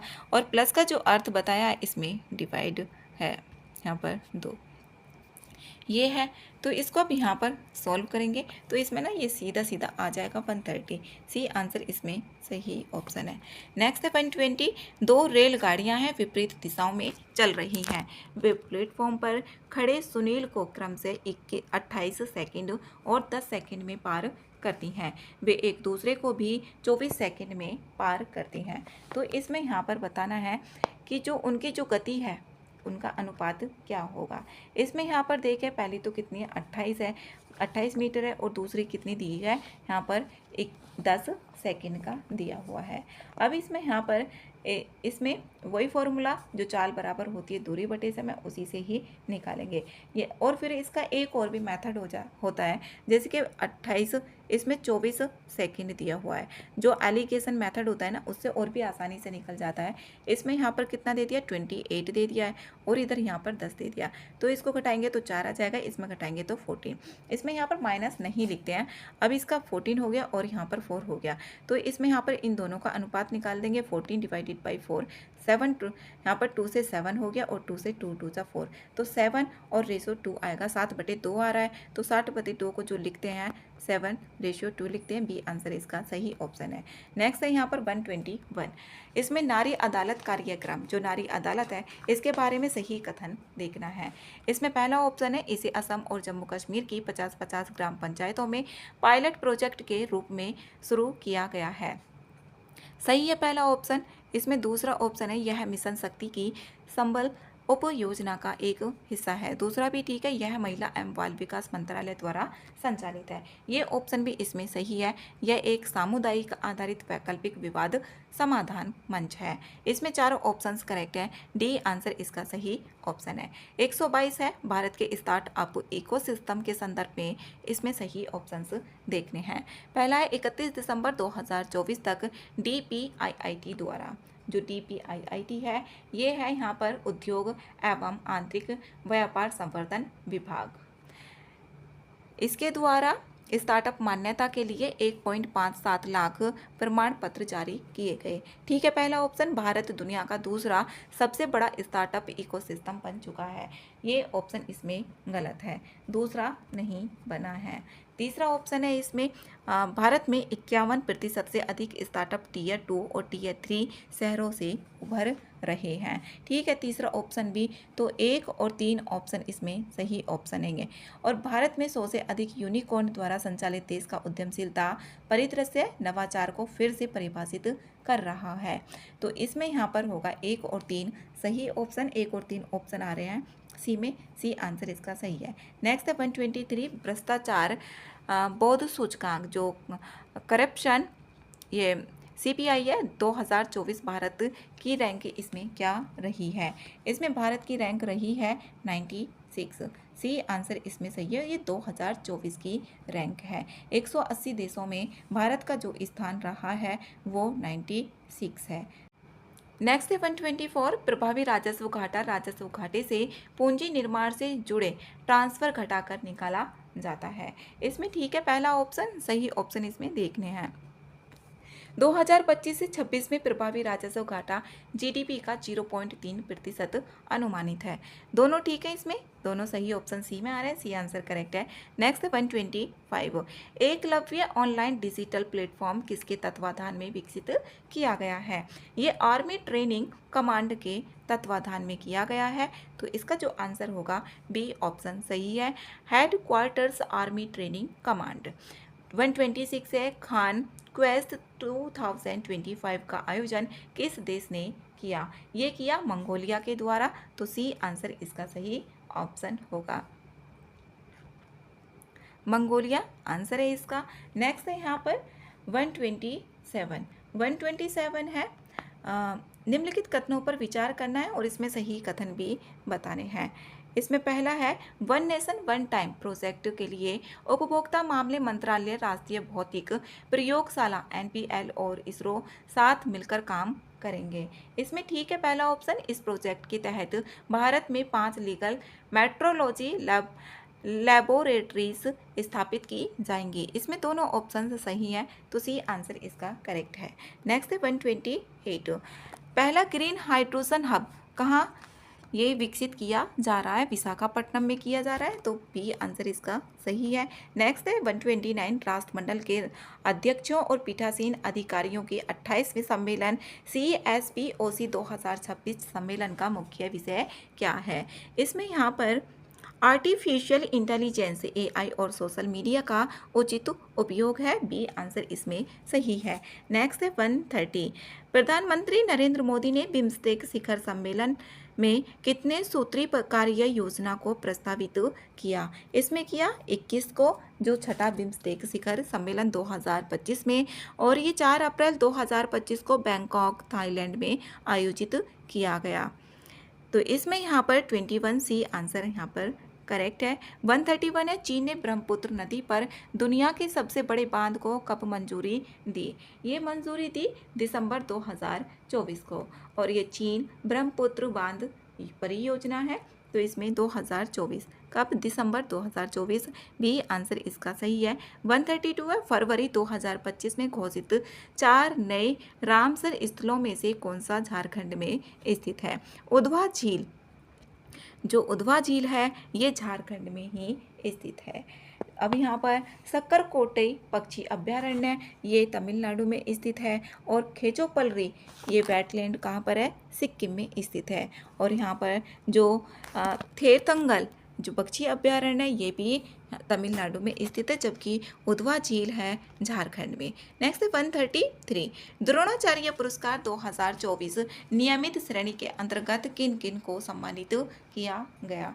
ये किया गया यहाँ पर सुभाष राणा पैरा शूटिंग, दीपाली देश पांडे शूटिंग के लिए, ए आंसर इसका सही ऑप्शन है। नेक्स्ट है 134 नेपाल के किस ग्लेशियर को 12 मई 2025 को मृत घोषित किया गया है। याला ग्लेशियर को किया गया है, इंपॉर्टेंट क्वेश्चन है, बी आंसर इसका सही आंसर है। नेक्स्ट है 135 ब्लू ओरिजिन की महिला अंतरिक्ष उड़ान में किस रॉकेट का उपयोग किया गया। ये न्यू शेपर्ड का किया गया, बी आंसर है इसका। नेक्स्ट है 136 अरोमा मिशन किस क्रांति से जुड़ा हुआ है। ये पर्पल रेवोल्यूशन से जुड़ा हुआ है, सी आंसर इसका सही है। नेक्स्ट है 137 जो वक्फ संशोधन अधिनियम 2025 के अनुसार सही विकल्प इसमें बताना है।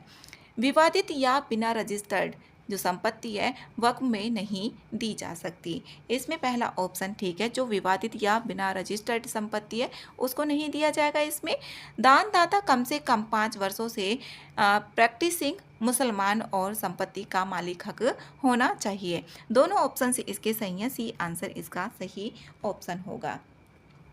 नेक्स्ट है 138 नए केंद्र शासित प्रदेश यूटी आपराधिक कानूनों को सबसे पहले पूर्ण रूप से लागू करने वाला कौन सा है। इसमें चंडीगढ़ है, बी आंसर करेक्ट है। नेक्स्ट 139 निम्नलिखित कथनों पर विचार करना है, सही ऑप्शन इसमें बताना है। देश का पहला सहकारिता विश्वविद्यालय गुजरात के आणंद में स्थापित किया जाएगा। ठीक है, पहला ऑप्शन ये गुजरात के आणंद में स्थापित किया जाएगा। इसका नाम त्रिभुवन सहकारी विश्वविद्यालय रखा गया, जो अमूल आंदोलन के अग्रदूत त्रिभुवन दास केशीभाई पटेल के नाम पर है। दूसरा ऑप्शन भी इसमें सही है, तो दोनों ऑप्शन इसके सही होंगे, सी आंसर करेक्ट है। 140 है कौन सा देश अंतर्राष्ट्रीय आपराधिक का न्यायालय ICC से हटने की घोषणा करने वाला पहला यूरोपीय देश बन गया है। ये हंगरी बन गया है, बी आंसर इसका सही है। नेक्स्ट है 141 राष्ट्रीय वन्यजीव बोर्ड NBWL से संबंधित निम्नलिखित कथनों में से सही कथन इसमें बताना है।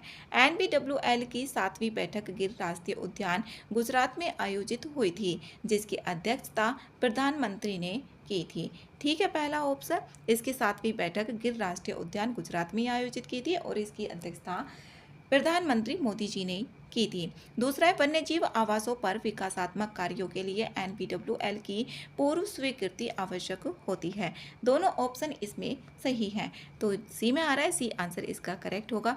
142 है, इसमें कथन और कारण दिए हुए हैं। भारत की अगली जनगणना 2027 में होगी, जिसे 2 चरणों मकान सूचीकरण और जनसंख्या गणना में विभाजित किया गया है। इसमें पहला ऑप्शन तो सही है। दूसरा है कारण इसमें जाति आधारित गणना को एक अलग तीसरे चरण के रूप में शामिल किया जाएगा। ये ऑप्शन इसमें गलत है। तीसरे चरण में नहीं होगी, 2 चरण में ही होगी और यह 16वीं और आज़ादी के बाद 8वीं जनगणना होगी। इसमें दूसरा गलत है, कारण गलत है और इसमें ये सही है, तो इसी आंसर इसका सही ऑप्शन है। 143 है बैनु, जो बैनु क्षुद्रग्रह और ओसिरिस रेक्स मिशन के संदर्भ में सही कथन इसमें देखना है। सही कथन इसमें बताना है। पहला ऑप्शन है बैनु लगभग हर 6 साल में पृथ्वी के करीब आता है और पृथ्वी से इसकी निकटतम दूरी लगभग 18 यहाँ पर 1,86,000 मील, ये लगभग यहाँ पर किलोमीटर में दिया गया है। ओसिरिस रेक्स जो REX है मिशन जिसने बैनु से नमूना प्राप्त करके पृथ्वी पर लाना था, 24 सितंबर 2023 को सफलतापूर्वक वापस लौटा। ये भी यहाँ पर ठीक है।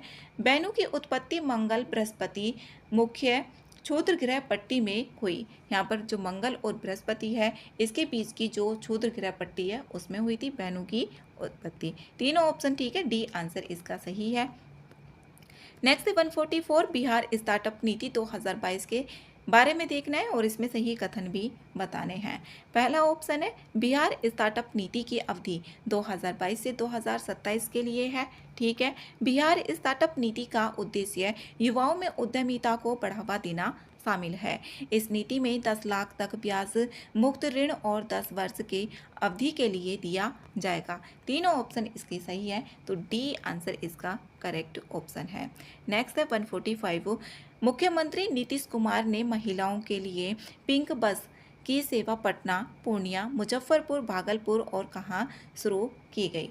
ये की गई यहाँ पर दरभंगा में। यहाँ पर जो दिया हुआ है इसमें ये भी और दरभंगा में शुरू की गई। 146 मुख्यमंत्री नीतीश कुमार ने मेजर ध्यानचंद खेल परिसर का उद्घाटन कहाँ किया है? ये गया जी में किया है, सी आंसर इसमें ठीक है। जो मेजर ध्यानचंद खेल परिसर का उद्घाटन है ये कहाँ पर? गया जी में किया गया है। नेक्स्ट है 147 ऑपरेशन सिंदूर से पहले पूरे भारत के 244 जिलों में नागरिक सुरक्षा मॉक ड्रिल का आयोजन किया गया था। इसके तहत बिहार के 6 जिलों पटना, पूर्णिया, किशनगंज, अररिया, बेगूसराय और कहाँ पर मॉक ड्रिल हुआ? ये कटिहार में हुआ, तो सी आंसर इसका सही है।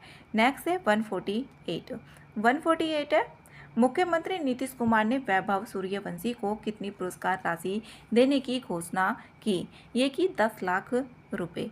इसमें ए ऑप्शन है। नेक्स्ट 149 अगस्त 2025 तक बिहार का चौथा ऑपरेशन एयरपोर्ट कहाँ बनकर तैयार हो जाएगा? ये पूर्णिया में हो जाएगा, सी आंसर इसका सही ऑप्शन है। नेक्स्ट 150 विरासत वृक्ष अभियान के बारे में इसमें यहाँ पर देखने कितने कथन सही हैं।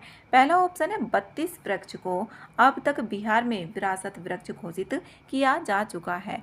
इसमें ये गलत है। बिहार में पहली बार 14 पुराने पेड़ 14 पुराने पेड़ थे जो विरासत वृक्ष घोषित होंगे, ना कि इसमें 32 है। पहला ऑप्शन इसमें गलत है, तो पहला गलत होने के बाद 2 एलिमिनेट हो जाते हैं।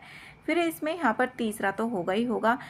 इसमें पीपल, पाकड़, बरगद, नीम और यहाँ पर है कनक चंपा, इमली, शीशम और महुआ जैसी वृक्ष शामिल हैं। 2 और 3 ऑप्शन करेक्ट है, बी आंसर इसका सही ऑप्शन है।